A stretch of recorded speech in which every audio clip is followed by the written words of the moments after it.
Ambassador Zeltarth had heard the stories. The other species whispered about humans in dark corners of space stations. They said humans were dangerous. They said humans fought without mercy. They said humans never gave up, even when they were losing. The Galactic Council had sent Zeltarth to learn the truth about these strange creatures. The ambassador's ship docked at Haven Point, a human space station floating in deep space. Zeltarth expected to see soldiers everywhere. They expected to see weapons and war machines. Instead, when the doors opened, they heard music. Bright, happy music that made no sense for a military station. Captain Jake Miller waited at the airlock. He wore a clean uniform with a big smile on his face. "Welcome to Haven Point, Ambassador," he said. "You picked a great day to visit." "Why is there music?" Zeltarth asked. Their translator struggled with human words. "Are you preparing for battle?" Jake laughed. No, it's little Kix's birthday today. He's turning 6 Earth years old." "Who is Kix?" "Oh, he's one of the Crexty kids. Sweet little guy. Come on, the party's in the main hall. You can meet everyone." Zeltarth followed Jake through the corridors.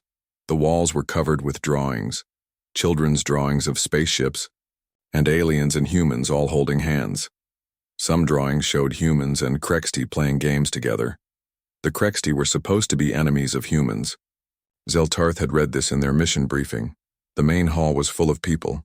Humans of all ages stood around tables covered with food and gifts. In the center, a small Crexty child with blue scales sat on a chair. His 6 arms were clapping excitedly. Humans were singing something called Happy Birthday in loud, cheerful voices. Dr. Lisa Wong, the station's xenobiologist, noticed Zeltarth staring. "First time seeing a mixed party?" she asked. "We do this for all the kids, human or not." "The Crexty are not your allies," Zeltarth said carefully. "Our records show they fought against humanity 2 years ago." Lisa's face grew serious. "That's true, but not these ones. These are families, Ambassador. They're refugees. They came to us for help." "Help? But they were your enemies." "Some of them were, but not the children, not the families who didn't want to fight. When their own government started the war, many Crexty disagreed. They had nowhere else to go." A young human girl ran past, holding hands with a Crexty child. They were laughing together, playing some kind of game. Zeltarth watched them disappear into the crowd. Commander Ben Rodriguez walked up to them. "You must be the ambassador from the council. Jake told me you'd be visiting today." "Yes, I came to study human military practices." Ben nodded. "Happy to show you around. But today's not a military day. Today's for family." "You use that word often. Family." "Yeah, well, that's what we are here, not just humans. Everyone on this station is family." An old Crexty approached them. His scales were silver with age. "Excuse me," he said in heavily accented human speech. "Are you the ambassador from the council?" "I am." "My name is Graxthor. I am elder to the Crexty families here. I wanted to thank you for visiting." "Thank me? Why?" "Because the council has influence. Perhaps if you see how we live here, you can tell them we are not a threat. We just want to live in peace." Zeltarth felt confused. "You fought against humans. Why do they help you now?" Graxthor smiled sadly. "That is what we ask ourselves every day. Our government told us humans were monsters. They said humans would destroy us all. But when we needed help, when we had nowhere to go, who came to save us? The humans. They lost many soldiers helping us escape." "Lost soldiers?" Jake heard the question. "The rescue mission 3 months ago. We got most of the refugee ships out safely, but the Crexty military found us during the evacuation. We lost 37 people that day." "Good people." "You sacrificed your own people for strangers?" "For families," Ben corrected. "They weren't strangers anymore. They were people who needed help." The birthday party continued around them. Humans and Crexty shared food that neither species could really eat properly, but they tried anyway, laughing at the mess. Children of both species chased each other in games that had no rules but made sense to them. Adults shared stories and photos, showing off their children like proud parents everywhere. Zeltarth watched a human woman help a young Krexti blow out his birthday candles. The boy had to use 3 of his arms to do it properly, and everyone cheered when the last candle went out. "I do not understand," Zeltarth finally said. "Your military records say you are capable of great violence, yet here you throw parties for your former enemies." Lisa looked at the ambassador kindly. "Those military records show what we do to enemies who threaten our families. The Krexti here aren't threats. They're part of our family now." "But how do you decide who is family?" "That's the easy part," Jake said. "Family is anyone who needs us. Anyone we can help. Anyone who shares our table, plays with our kids, lives under our protection." A commotion started near the food tables. Some of the Krexti children had accidentally knocked over a punch bowl. Instead of anger, the humans just laughed and helped clean up. The Krexti children looked terrified at first, but when they saw the humans smiling and joking, they relaxed. "On my world," Zeltarth said slowly, "family is only blood relations. Siblings, parents, children, nothing more." "That sounds lonely," Ben replied. "It is efficient." "Screw efficiency," Lisa said with a grin. "Life's too short to be efficient." All the time, the party lasted for hours. Zeltarth stayed watching everything. They saw humans teaching Krexti children human games. They saw Krexti adults showing humans how to write in their language. They saw shared laughs, shared food, shared stories. When it finally ended, Zeltarth was exhausted, but fascinated. Jake walked them back to their quarters. "All my life," Zeltarth said, "I believed family was limited, blood only. But you humans, we're stubborn," Jake admitted. "When we decide someone's family, that's it. We'll defend them, protect them, die for them. Doesn't matter where they came from or what they look like. The council will want to know about this. Tell them the truth. We don't start fights, but we finish them. And if anyone threatens our families, human or not, they'll see exactly why those military records exist." Zeltarth was quiet for a long moment. "I think I am beginning to understand. When humans decide someone is family, it changes everything." "Now you're getting it," Jake smiled. "Sweet dreams, Ambassador.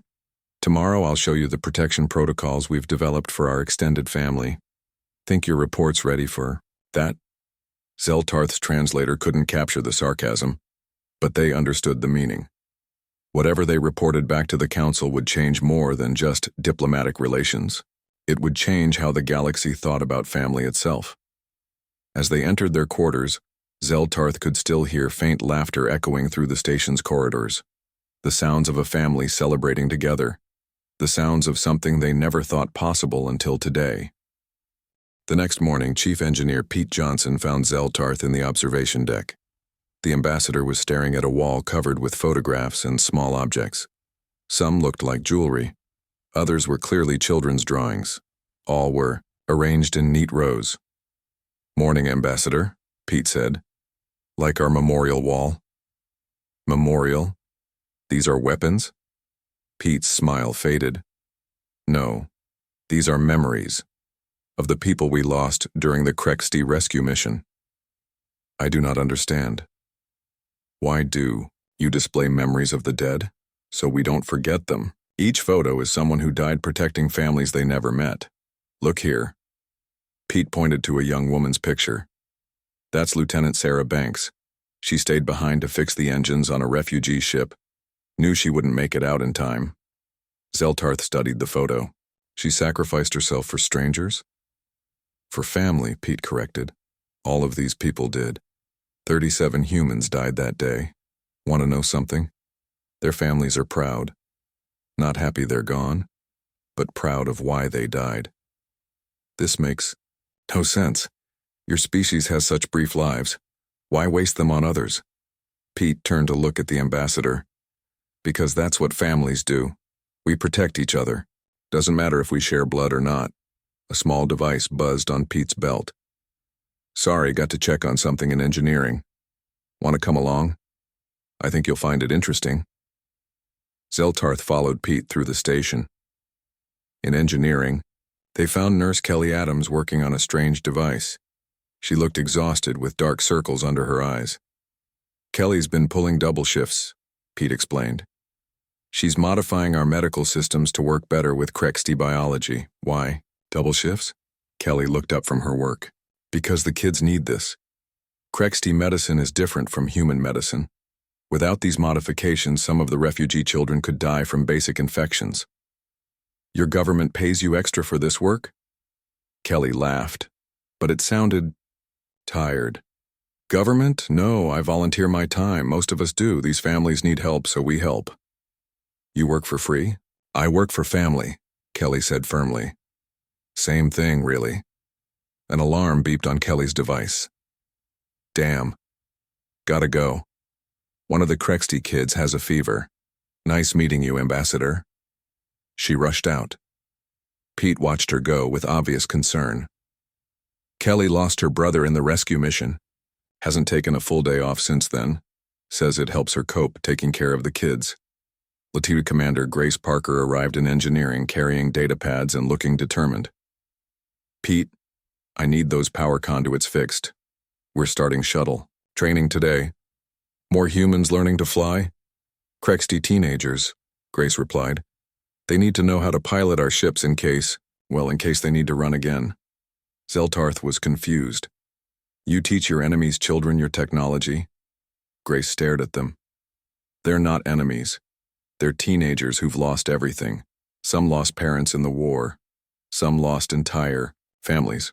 Now they're here, and they're ours to protect. But sharing military technology with another species is forbidden by galactic law. Screw galactic law, Grace said bluntly. Family comes first. If these kids need to know how to fly, our ships to stay safe, I'll teach them. My sister died making sure these families could escape. I'm not going to waste her sacrifice by following stupid rules. An elderly Crexty entered engineering. His silver scales marked him as very old for his species. This was Graxthor, the elder from yesterday's party. Commander Parker, he said in careful human speech. The young ones are ready for their lessons. Great. Ambassador, want to come watch? Might help you understand what we're doing here. The shuttle bay was filled with human and Crexty teenagers. Some were sitting together, going over technical manuals.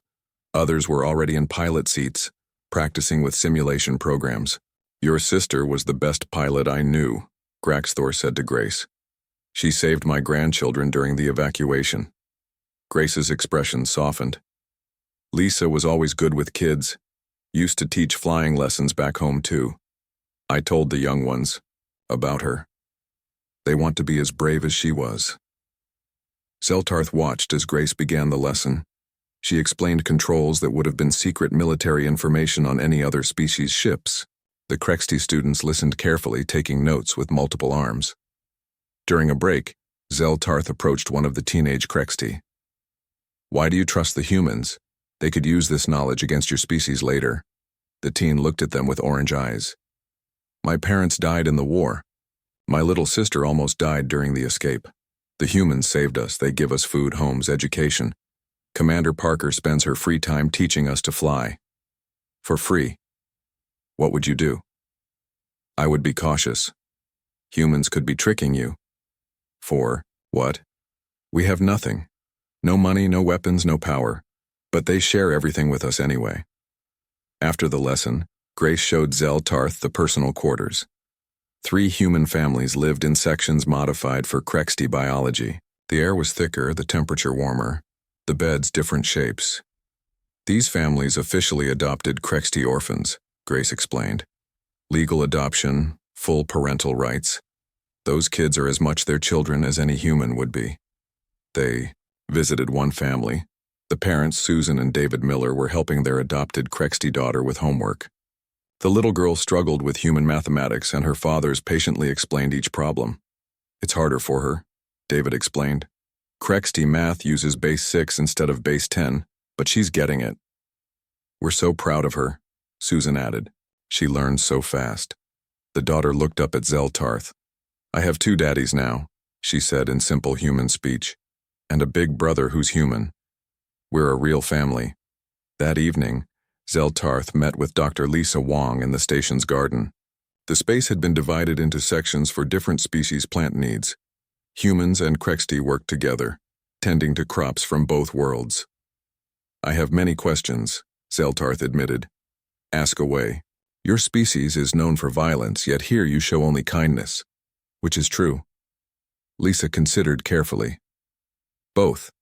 We can be incredibly violent when protecting our own, but we can also be incredibly gentle when caring for our own. The Krexti are our own now. But your government sent you here to be soldiers. Sure, we're soldiers when we need to be, but we're also nurses, teachers, engineers, parents. Most importantly, we're family members. That's the part that matters most. A group of children, human and Krexti mixed together, ran past laughing. They were playing some game that involved lots of running and shouting. When I was young, Lisa continued, my grandmother told me something. She said family isn't about blood. It's about who you'd fight for, who you'd die for, who you'd kill, for if you had to. And you would fight for the Krexti? I would. We all would. Anyone who threatens our family will learn why the galaxy fears human soldiers.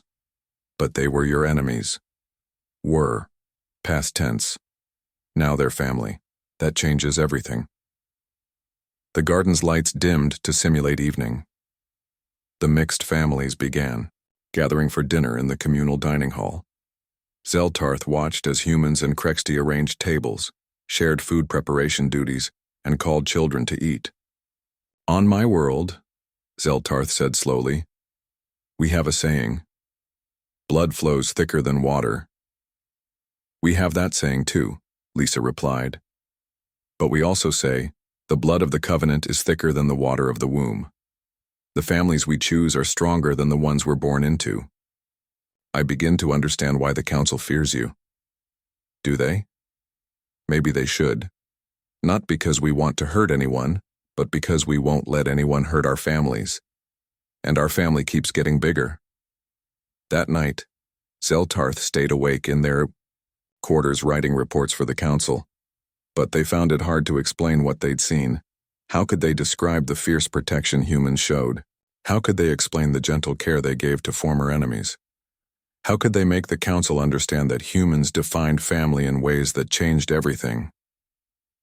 Late into the night, they heard footsteps in the corridor.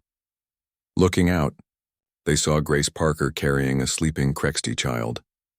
The child must have had a nightmare and come looking for comfort. Grace held the young alien gently, speaking soft words as she carried them back to bed. Zeltarth realized then that they had never understood the word family before meeting humans, and more importantly, they weren't sure the Galactic Council did either. This could become a very serious problem for everyone involved. The Council enforcement fleet appeared on the edge of human space exactly on schedule. 12 massive warships, bristling with weapon systems that could level entire planets. They took position just outside Haven Point's defensive perimeter. Admiral Sam Brooks stood on the command bridge surrounded by his staff. Humans and Krexti worked side by side at the control stations. No one had been ordered to stay. Everyone had chosen to remain at their posts. Incoming transmission from the lead council vessel, reported Lieutenant Sophie Lewis. Put it through. The main screen lit up with the image of Counselor Vexath.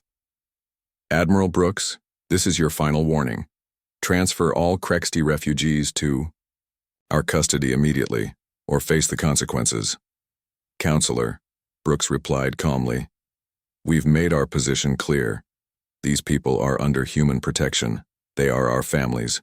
We will not abandon them. You risk war with the entire Galactic Council for a handful of refugees? We risk war to protect our families.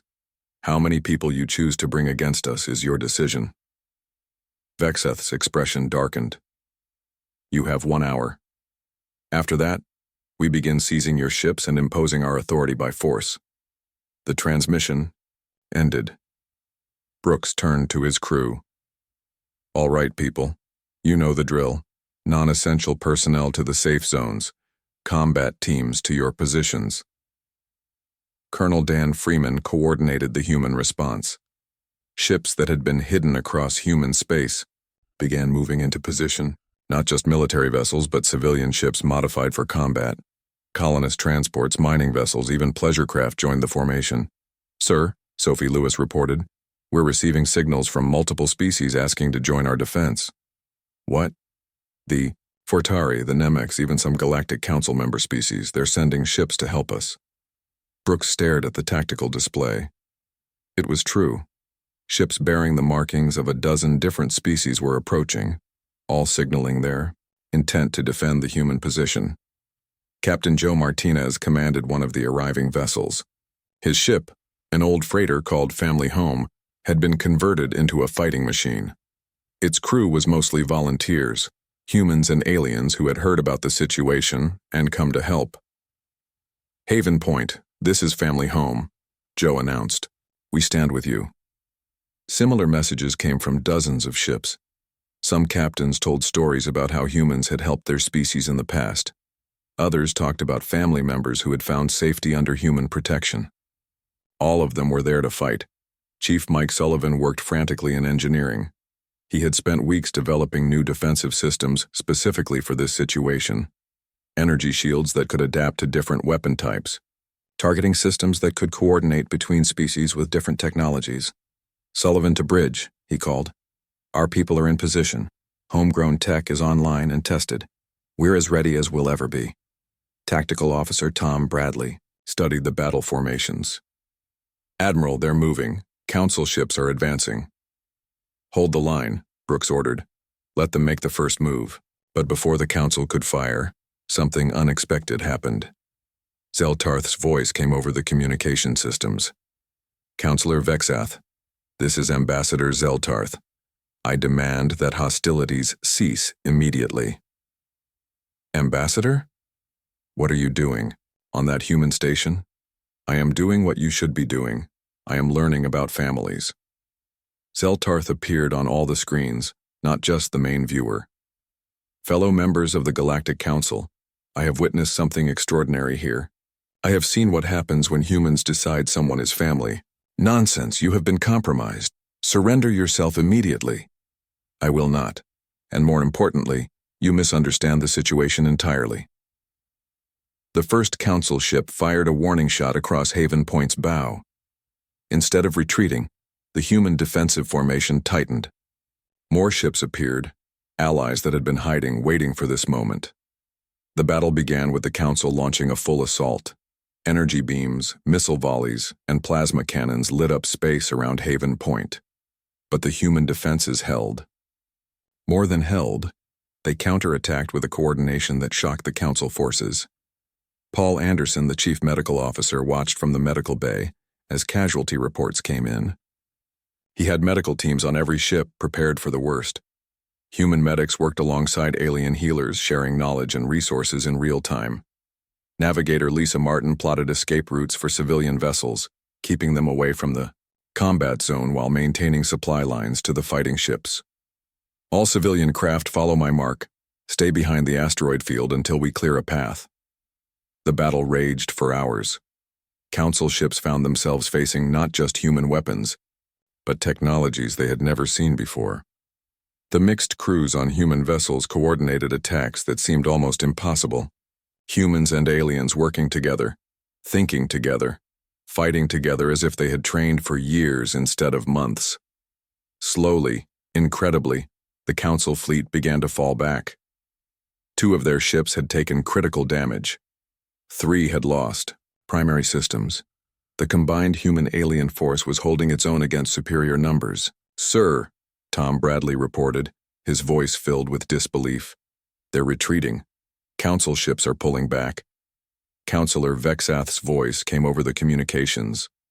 "This is not over, Admiral Brooks. You have made enemies of the entire Galactic Council." But before Brooks could respond, ship after ship began transmitting messages. Council member species broadcasting from their home systems. "This is the Vortari High Command. We formally withdraw our support for this action against humanity. The Namek Collective announces our alliance with human space, effective immediately. The Galactic Council no longer speaks for the Trillic people. We stand with those who defend families."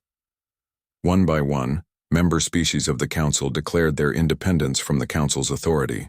Species that had seen what humans would do for family decided they wanted to be part of that family too. Vexath's hologram reappeared, clearly panicked. "This is treason. You are all committing treason against the established order. Zeltarth stepped forward on the human bridge. No, Counselor. We are choosing family over bureaucracy. We are choosing compassion over control. We are learning something that humans have always known. Family is not given by blood or assigned by governments. Family is chosen. And we choose them. The Council fleet limped away, their authority shattered. What remained of the Galactic Council was now just a handful of species clinging to old ideas about power and control. In the aftermath, Admiral Brooks addressed the combined fleet. I don't have words to thank everyone who came to fight beside us today. You didn't have to risk your lives for our families. But we did, came voices from a dozen different species. Because you showed us what family. 5 years had passed since the Battle of Haven Point. The galaxy looked completely different. Ambassador Zeltarth stood on the observation deck of Unity Station, the flagship installation of the Family Alliance. The view outside showed dozens of species working together on massive construction projects. Ships from former enemies traveled in formation. Children of various species played in specially designed recreational areas that could accommodate different gravity and atmospheric needs. Still hard to believe sometimes, isn't it? Asked Captain Sophie Lewis, now Admiral Lewis of the Family Alliance fleet. Every day I wake up surprised, Zeltarth admitted. 5 years ago I thought family meant only blood relatives. Now your family includes half the known galaxy, Sophie finished with a smile. Together they watched as a Krexti youth, now grown into a young adult, guided a group of human children through a tour of the station's engineering section. The same children who had once hidden during evacuations now learned technology that their parents never could have imagined. Captain Dan Freeman joined them, carrying datapads filled with reports. The Council remnants are still causing trouble in the outer sectors, but they're down to just 3 species now. Everyone else has joined us or declared neutrality. What kind of trouble? Zeltarth asked, though they knew the answer would be the same as always. They're trying to establish pure species colonies, claiming that mixed communities are unstable. Some of their propagandists still spread the old fears about humans being dangerous conquerors. Dan shrugged. The usual lies. How do we respond? Same way we always do. We invite refugees from those areas to join us. We send medical supplies to anyone who needs them, even Council worlds, and we keep building a better alternative. Admiral Brooks appeared on the main screen, broadcasting from the Family Alliance headquarters. All stations, all ships, all colonies. We have an announcement. After 5 years of growth, the Family Alliance now represents 127 species across 500 systems.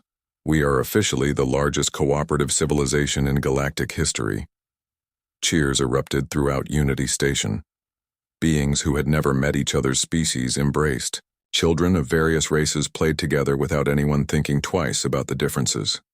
Chief Medical Officer Paul Anderson had expanded his original ideas far beyond anyone's imagination.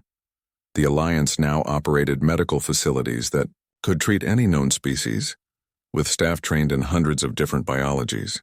His latest project was a universal medical scanner that could diagnose illness in any species. The beauty of family, Paul explained to new medical staff during orientation, is that we share knowledge. When the Vortari joined us, they brought regenerative medicine. The Namex contributed neural repair techniques. Humans added our trauma care protocols. Together we've created medical systems none of us could have built alone. In the education districts, children learned in classrooms, designed for multiple species. Human teacher Jamie Rodriguez taught galactic history to a mixed class of youngsters from 24 worlds. Who can tell me what happened at the Battle of Haven Point? She asked. Small hands, claws, and appendages shot up. A young human girl was called upon. The old council tried to break up families, but everyone stood together, she said proudly. My daddy says it was when the galaxy learned what family really means. That's right, Emma. And what happened next? A Krexti boy answered. Species started choosing family over the council rules, and now we're all family together. In engineering, Chief Mike Sullivan oversaw the most ambitious project yet, a space station designed as a model for truly integrated, multi-species living. The station would adapt its environment to each resident's needs automatically, creating personal space bubbles where Krexty could enjoy their humid warmth while their human neighbors stayed comfortably cool. 3 years to completion, Mike explained to visiting designers from New Alliance species. We're not just building buildings anymore. We're building homes for everyone. The economic impact had been transformative. Without the Council's restrictive trade regulations, species shared technologies freely. The Trillich's advances in biotechnology combined with human manufacturing to create products unimaginable 5 years ago. Fortari artists collaborated with human engineers to build sculptures that moved through dimensions. In the agricultural sectors, families tended gardens where earth tomatoes grew alongside Krexty nutrient pods and Namek crystalline fruits. Children played games that combined athletic traditions from a dozen worlds. Navigator Lisa Martin had become the Alliance's head of exploration, leading mixed crews on voyages to distant systems. Her latest mission had discovered 3 new intelligent species, all of whom had chosen to join the Alliance rather than the remnants of the Council. They didn't even hesitate, Lisa reported to Admiral Lewis. They'd heard about us through trade networks, heard about the concept of chosen family, said it sounded like what they'd been looking for their whole history. On the darker side, the old Council's remnants had grown more desperate. They launched propaganda campaigns claiming the Alliance was a human plot for galactic domination. They offered bribes to try to split apart Alliance species. Some even attempted sabotage. But their efforts failed consistently. The bonds formed through shared experience, mutual protection, and chosen love proved stronger than fear or division. Zeltarth maintained regular contact with their homeworld. Many of their people had joined the Alliance, but some remained loyal to the old ways. Zeltarth frequently served as a bridge between the two philosophies. Tell me, cousin, Zeltarth addressed their sibling via hologram, do you still believe blood alone makes family? I am beginning to question. When I see the prosperity of our people in the Alliance, when I see children of different species playing together, learning together, perhaps there is wisdom in choice as well as birth. Come visit us, see for yourself. I may do that. These conversations happened across the galaxy, old prejudices giving way to curiosity, fear transforming into hope. Species that had never been comfortable together finding common ground in the shared experience of family. Admiral Brooks retired from his military position, but remained as the Family Alliance's first director of applied ethics. His job was to help resolve conflicts between species without reverting to the Council's old system of arbitrary rules. The secret, he often said, is remembering that we're all family now. When family members disagree, they work it out. They don't wage war. They don't impose sanctions. They talk. They compromise. They find solutions together. On the anniversary of the Battle of Haven Point, the entire Alliance celebrated Family Day. Across hundreds of worlds, beings of every description gathered for shared meals, games, and stories. The celebration lasted for cycles, adjusted to accommodate different species' day-night rhythms. In the main hall of Unity Station, Zeltarth delivered the keynote address. 5 years ago, I was sent to study human military capabilities. I was told to learn why they were so dangerous. What I discovered was something the old Council never understood. Humans are dangerous to those who threaten their families, but to those they accept as family, they are the most generous, protective, and loving species in the galaxy. The audience of hundreds of species listened intently. The old Council asked what happens when humans decide your family. They feared the answer would be conquest or domination. Instead, they got an invitation to belong, to be protected, to be valued not for what you offer, but for who you are. Zeltarth gestured to the diverse crowd. Look around you. This is what happens when humans decide your family. It spreads. Like a virus of compassion, it transforms, it creates, it builds something new where before there was only separation and fear. The old ways defined family narrowly by blood and species. The new way defines family broadly by choice and love, which creates stronger civilizations, which produces more innovation, which makes beings happier. The answer surrounds us. The celebration continued deep into the night. Children fell asleep in the arms of parents from different worlds. Old enemies shared stories of battles now turned to friendship. New alliances formed over shared meals and discovered common interests. As Zeltarth walked through the quiet corridors later, they reflected on the transformation. The Galactic Council had stumbled upon a simple question. What happens when humans decide your family? They had been so focused on the first part, the deciding, that they missed the more important part, the your family, because what happened wasn't about humans at all. It was about what happened to those who were decided to be family. They flourished, they grew, they found strength in unity and joy in diversity. They built things together that no single species could have imagined. In a small garden on Unity Station, Zeltarth found a memorial plaque. It listed the names of all those who had died in the Battle of Haven Point, from all species. Below the names was a simple inscription. They died protecting families they had only just met. They died so that strangers could become siblings. They died believing that love chosen is stronger than fear mandated. In their sacrifice, they showed the galaxy the true meaning of family. The alarms woke Zeltarth the next morning. Not battle alarms, but announcement chimes. Throughout the station, speakers crackled to life. All hands, this is Admiral Sam Brooks. Report to the main assembly hall at 0900 hours. We have a situation. Zeltarth hurried to the hall, finding it already packed with humans and Krexti. The Admiral stood at the front, his face grim. Beside him was a holographic projection showing a council official. Here's the situation, Brooks announced. The Galactic Council has issued an ultimatum. They want all Krexti refugees surrendered to council custody within 48 hours. If we refuse, they'll impose full economic sanctions and cut all trade relations. Angry murmurs ran through the crowd. Zeltarth noticed that humans and Krexti alike looked upset. The children seemed scared. What does this mean? Asked Doc Rivers, the station's chief medic. It means we have a choice, Brooks continued. Give up our families to appease the council or accept the consequences of protecting them. A human woman stood up. Zeltarth recognized her as one of the adoptive parents. You're not seriously considering giving them up? I'm considering all options, Sarah, but I wanted everyone to hear this together. We're a community. This decision affects everyone. Graxthor raised one of his many arms. Admiral, we do not want to cause problems for you. Perhaps we should leave. Leave and go where? Brooks asked. The council wants to send you back to the Krexti government, the same government that started this war, the same government that branded you as traitors for refusing to fight. But your people will suffer if you refuse the council. Let me worry about that. Commander Ray Hughes stood up. Sir, we've been preparing for this possibility. The defensive systems are ready. The evacuation plans are prepared.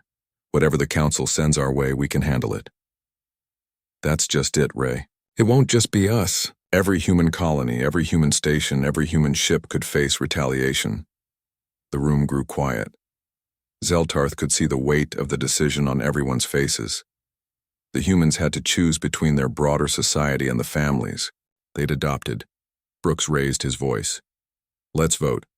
All in favor of complying with the council's demands, raise your hands. Zeltarth watched carefully. Not a single hand went up. Not one human voted to abandon the Krexti. All in favor of refusing the ultimatum and accepting the consequences? Every human hand shot up. Even the children raised their hands, though they probably didn't fully understand the implications. But what surprised Zeltarth most was that the Krexti raised their hands too. All of them, including the youngest children. That's settled then, Brooks said simply. We stand together. After the meeting, Zeltarth followed Doc Rivers to the medical bay. They found him working frantically on something. Doctor, what are you doing? Preparing for whatever comes next. I've been developing some special medical supplies. Doc opened a sealed container. These are modified stim shots specifically designed for Krexti physiology. If we end up in a fight, our people need to be able to help everyone. You've been secretly developing Krexti medical technology? Nothing secret about it. Just practical. Can't protect family if you can't treat their wounds. A young human technician, Amy Chen, rushed into the medical bay. "Doc, I need your help. I'm trying to figure out how to jam council tracking systems." "What for?" "We need to hide refugee movements. If the council sends ships early, we need to be able to evacuate some families to safer locations." Doc nodded. "Smart thinking. What do you need?" As they worked, Zeltarth watched them modify equipment with practiced efficiency. These weren't panicking civilians.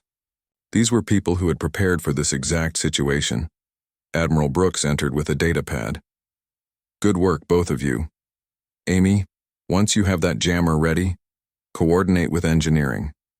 We're setting up a network of safe houses across human space." "Admiral," Zeltarth interrupted, "the Council has enforcement fleets, military ships. You cannot hide refugees forever." "We're not planning to hide forever, Ambassador. We're planning to buy time while we build something better." "Something better?" "You'll see." Later that day, Zeltarth received a priority message from Counselor Vexath, their direct superior. The hologram materialized in their quarters. "Ambassador Zeltarth, what is the status of your mission? The humans refuse to surrender the refugees, Counselor." This was expected. What is not expected is the delay in the humans' official response. Why have they not begun negotiations? Because they are not negotiating. They have made their decision. Vexath's elongated face showed displeasure. "You have been among them too long. You sound like you support their position. I am observing their culture as instructed." "Then observe this. The enforcement fleet is already moving. We will arrive in 36 hours instead of 48. If the humans do not begin transferring refugees immediately, we will begin imposing sanctions and preparing for military action. Counselor, I must warn you, these humans have prepared for this scenario. What care we for human preparations? They are outnumbered by a significant margin. They do not fight alone. The Krexties stand with them. Foolish refugees with stolen human weapons. This is of no concern." The transmission ended. Zeltarth sat in silence, processing what they had learned. The council was moving faster than expected, and they clearly didn't understand what they were facing. That evening, Zeltarth found Captain Jake Miller on the observation deck. He was looking out at the stars, a cup of coffee in his hand. "You seem troubled, Ambassador." "The council fleet arrives tomorrow, not in 2 days as planned." Jake nodded slowly. "Yeah, we figured they might do that. Thanks for the confirmation. Captain, your people are about to face the combined military might of the Galactic Council. Are you not afraid?" "Terrified," Jake admitted. "But not for the reasons you think. I'm afraid we won't be fast enough. I'm afraid some of our people might get hurt. I'm afraid some of the kids might be scared. But not afraid of losing." Jake turned to look at the ambassador. "Ambassador, let me tell you something about humans. We've been the underdogs before. We've faced impossible odds before. You know what we learned?" "What?" "When you're fighting for family, the odds don't matter. When you know what you're fighting for, when you know who you're protecting, you find strength you didn't know you had." Young Krexty voices echoed from the corridor. Children were being evacuated to safer parts of the station, just in case. Human adults walked with them, telling stories and singing songs to keep them calm. "Those children trust us completely," Jake continued. "They left everything behind, lost everything, and still they trust us. You think we'll let them down?" "The Council has more ships, more weapons, but they don't have families to protect. They don't have people they'd die for. They have rules and regulations and protocols. We have something stronger than all of that." Chief Engineer Pete Johnson joined them on the observation deck. "Jake, all systems are ready. The modifications are complete." "What modifications?" Zeltarth asked. Pete grinned. "Every human station and colony has been quietly upgrading their systems for months. Better shields, better weapons, better communications. Turns out when you're protecting family, you find ways to be very creative." "You've been preparing for war with the Council for months?" "We've been preparing to defend our families for months," Jake corrected. "There's a difference." The three of them watched as human and Krexty families said their goodbyes before the separation. Parents hugged children. Friends embraced. Lovers held hands. In my culture, Zeltarth said quietly, family is blood. Only blood. What I see. Here's it's different. Yeah, Pete agreed. Our families are bigger, messier, more complicated, but also stronger. The council won't understand this. No, Jake agreed. They won't. And that's their biggest mistake. As night fell on the station, Zeltarth made a decision. They activated their private communicator and recorded a message for the council. But instead of sending their usual report, they resigned their position as ambassador. They explained that they had learned something about families that changed everything they thought they knew. They didn't send the message immediately. First, they wanted to see what happened when humans decided you're family, and someone tried to take that family away. They had a feeling it would be something the galaxy had never seen before.